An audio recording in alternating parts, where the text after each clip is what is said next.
Don't panic! Traga sua toalha. Eu sou o Felipe Caselli. Eu sou o Fausto Ramos. E eu sou o Luiz Z. Siqueira.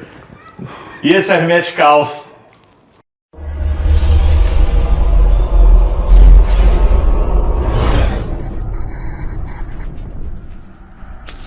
Hoje nós estamos gravando um programa super especial com a presença do nosso amigo Luiz Z. Siqueira, também conhecido como Zoaquista, também conhecido como Pássaro da Noite.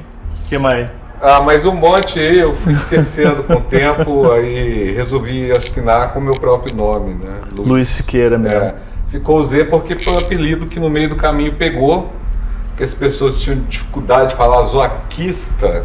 Zoaquista é um problema, mas significava aquele que pratica o caos fora da ordem, né? Que o caos, então ficaria zoque.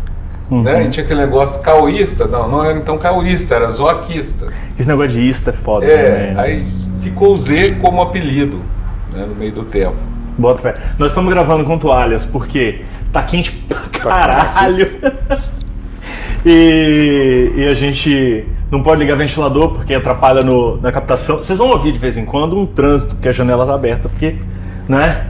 Não tem como também. Demais. Mas, cara, a presença do Z aqui é um evento especialíssimo. O Z nunca gravou um videocast antes, nunca apareceu em um vídeo falando sobre magia do caos, então... Primeira vez em um vídeo. Então isso merece um brinde, cara. Merece um brinde. Isso merece um brinde. Nós vamos hoje brindar Skol. a presença do Z aqui. Skol. Saúde. Saúde. Vou passar mais um tempinho com essa gelada aqui, peraí. Eu vou bebendo aos poucos. Você já virou o bagulho, velho? Tava aí, né? Mas assim, pra quem tá chegando agora no rolê, alguns de vocês podem de repente estar chegando agora no rolê, o Z é um dos precursores, você é o precursor da magia do caos no Brasil? Como é que é essa história? Não tinha magia do caos no Brasil antes de você começar as movimentações? Não sou precursor. Quem começou o bagulho? O que acontece é o seguinte, havia um grupo que se desfacelou, que era o Pacto Nox, que nem chegou a existir efetivamente, as pessoas se associaram no começo da internet. E depois tinha também o Pacto, né, chamado Pacto IoT, que também era um grupo pequeno, de uma dúzia de pessoas, basicamente ali da região do Rio de Janeiro. Mas você chegou a fazer parte do IoT? Cheguei a fazer parte, né? Mas assim, eu via um viés muito, digamos, elitista, ou sei lá, muitas linhas de separação, né? Do que era, o que não era. Então, acabou que eu saí de lá, né? Fui excomungado, na verdade. Fui excomungado e resolvi fazer um outro trabalho, né? Diferente. Aliás, rolou até uma... Excomungado significa dizer que você foi posto pra fora, é isso? Né? Um problema de identidade. Porque veja bem, quando você é excomungado da igreja cristã, você vai pro inferno, certo? Sim. Não é isso? Não é essa ideia? Só depois de morto, né? Pois é. Mas aí, e se você for excomungado do inferno, você vai pra onde? Você vai pro céu? Cara, inclusive, tem tem uma coisa que eu costumo dizer o seguinte, de uns tempos pra cá, eu tenho venerado algumas divindades nórdicas, eu tenho incluído a veneração a algumas divindades nórdicas nas minhas práticas. E por que isso aconteceu? Justamente por causa dessa questão de pra onde que você vai quando você morrer. Eu disse, você quer ir pro céu? Ou no céu, puxa, um lugar chato pra cacete, anjinho tocando harpa, ninguém trepa, ninguém bebe, ninguém fuma, ninguém cheira, ninguém dança, ninguém namora em pé. Aí eu falei, não vai rolar. Aí inferno, aí você vai passar a eternidade com o pessoal querendo sempre te enfiar o negócio na sua bunda. Você tem quem gosta, mas eu não sei se a eternidade disso seria tão interessante. Aí eu pensei o quê? Por que eu quero fazer depois que eu morrer assim, pro resto da eternidade? Aí eu descobri o Valhalla, que é um lugar que você vai brigar, beber e trepar o resto da eternidade. Eu falei, é pra lá que eu quero ir. Aí eu comecei a venerar, entendeu? Interessante. Eu, na verdade, nunca pensei exatamente o que vai rolar depois da morte, né? Eu sempre estou muito fincado no que vai acontecer aqui. Depois, a gente vai saber, todo mundo vai saber um depois. Mas Cara, agora o né? que tá dizem que é o inconsciente, dizem que é a dissolução da consciência, dizem um monte de coisa, mas a gente vai acabar descobrindo. Eventualmente. Né?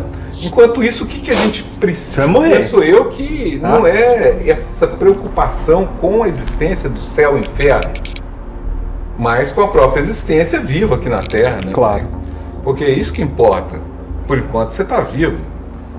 Para muita gente acha que, porra, que saco. Muita gente acha, porra, que massa.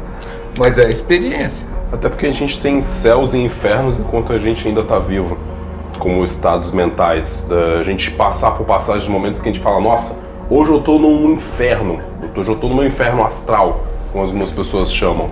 Então pode ser que esse céu e inferno que a gente atribui só a um pós-morte, só depois eu vou me preocupar em conhecer isso. Às vezes é uma coisa que está muito mais próxima da nossa experiência. Então, eu acho também que a própria crença que você tem na vida pós-morte determina algumas coisas que você vai fazer aqui. Por exemplo, tem a crença nas divindades nórdicas, como eu estou dizendo, né, que é o negócio de você ir pro Valhalla. Para você ir pro Valhalla, você tem que morrer em combate.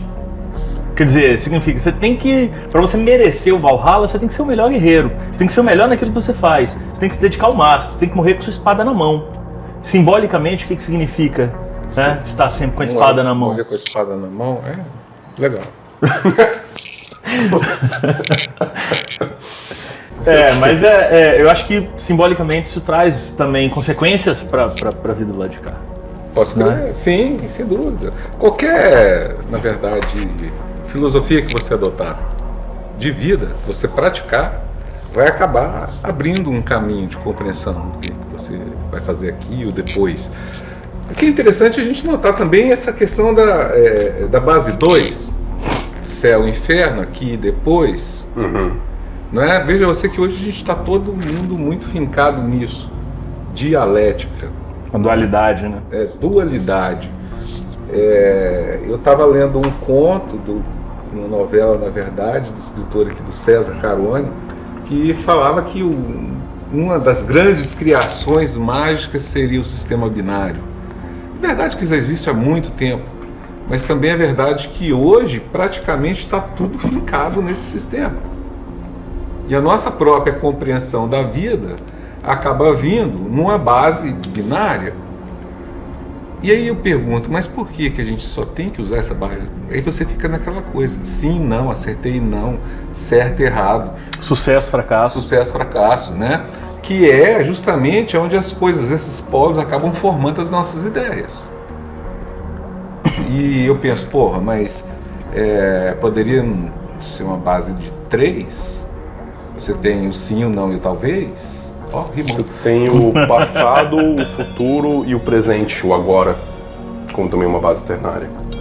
Enfim, mas aí você foi excomungado lá. Quanto tempo tem isso? Cara, eu fui excomungado em 2003, eu acho. No mês de 2003, por aí. Já existia Caos Brasil nessa época? Já, foi uma iniciativa que eu criei, né, em 2001. 2001 surgiu a Caos Brasil. Sim. Então quando surgiu a Caos Brasil, você ainda estava na IoT? Ainda estava. Saquei. Tanto que tem um monte de mensagem apagada lá, porque me foi pedido, quando eu fui excomungado, que eu deletasse as mensagens, tivesse alguma referência ao pacto, que eu muito prazerosamente deletei. Então não tem nenhuma referência assim de que isso aconteceu, um fato histórico aconteceu, mas não tem assim registro. Você criou a Caos Brasil como uma iniciativa sua. Eu não vi esses universos se misturando tanto, né? A Caos Brasil, ela sempre foi quando criei a Caos Brasil, era para ser um ambiente de debate. Não era um ambiente de divulgação de nada. Porque as pessoas até então não tinham um ambiente para falar especificamente disso. E quando uma pessoa que fazia a ideia do que era magia do caos via um caoísta pela frente, ou mandava correr ou saia correndo, né? E assim, Grupo Ica banindo, era só você falar que era caoísta. Parece que naquela ideia era algo assim impossível de conviver.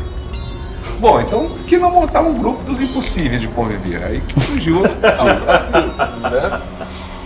Agora, dali é um grupo muito heterogêneo, sempre foi. Não tem como você estabelecer um vínculo de relação pessoal num ambiente que é criado para debate, né? Então, para criar esse vínculo é que foi criado então o Caos, que é o clã, que veio para poder cumprir essa, digamos, falta de um grupo de pessoas que pudessem não só debater, mas se encontrar, tomar uma breja, tocar umas ideias mais, né, digamos assim, mais num particular, sobre as suas crenças, seus problemas. O que é importante, porque é um grande dilema do dia de hoje, é que a gente acaba não tendo com quem conversar. Então você não tem mais uma válvula de escape geral. Você só tem os problemas para lidar, mas na hora de tem que ter alguém para falar. É muito doido. Trocar experiências também, né? Trocar experiências. Sentir uma empatia na outra pessoa que está conversando. Às vezes você vai tentar falar isso com um amigo que não conhece a respeito e a pessoa fala, muito bacana, muito legal essas loucuras aí que você me fala, mas eu não entendo nada disso. Então ter alguém que experiencia o mesmo que você experiencia é melhor para você compartilhar essas coisas. Eu acho muito doido um negócio que é o seguinte, o Durkheim fala sobre isso, a questão da sociedade simples e a sociedade complexa. Então ele fala sobre a divisão social do trabalho. Ele fala, na sociedade simples, você tem uma consciência coletiva muito forte. Tá?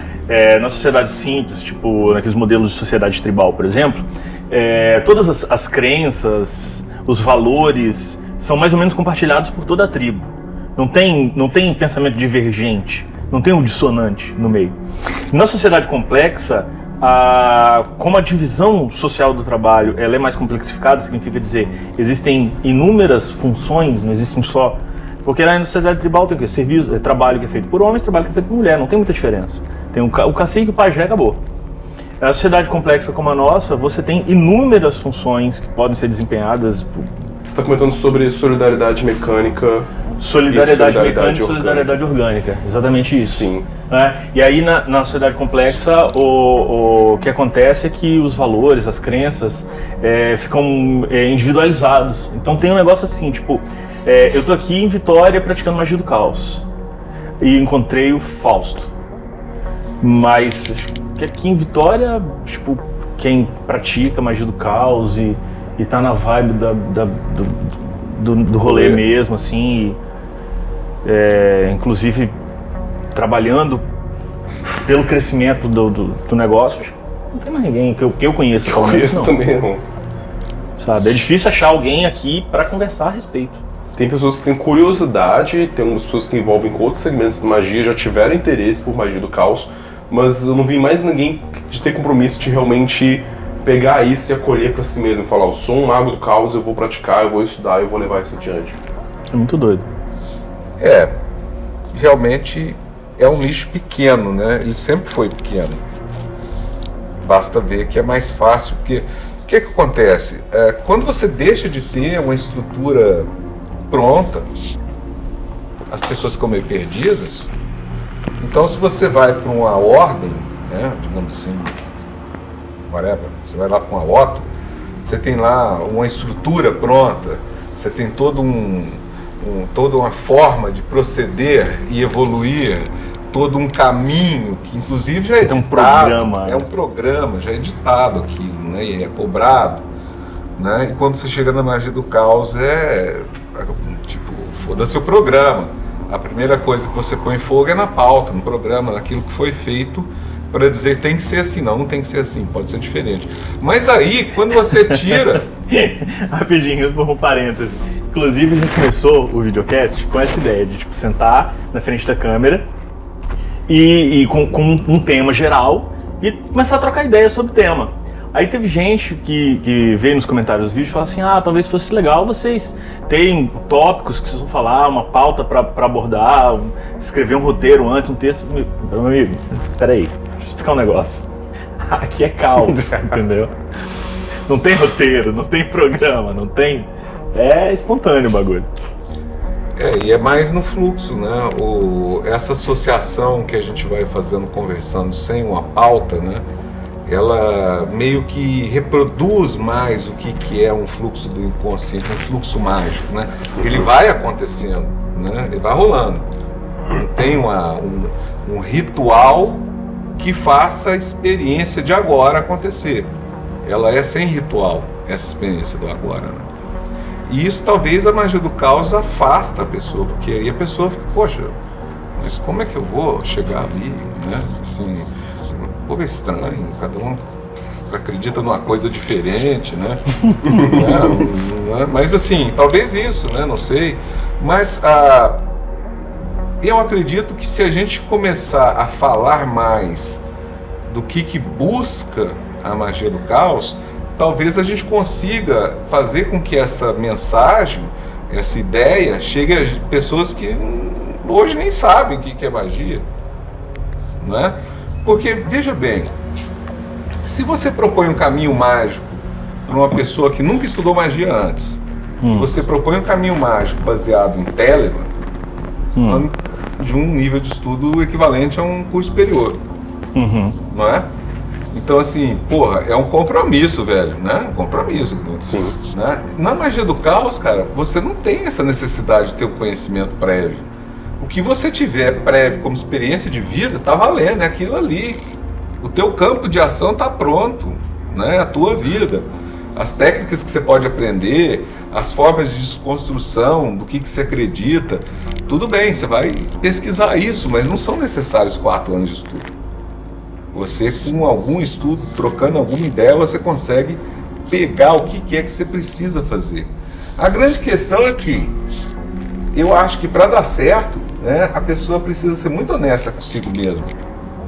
Porque você, para mudar o que você acredita, você primeiro tem que saber o que você acredita e o que você não acredita. Porque se você não souber, vai ficar difícil, até de você trabalhar uma crença.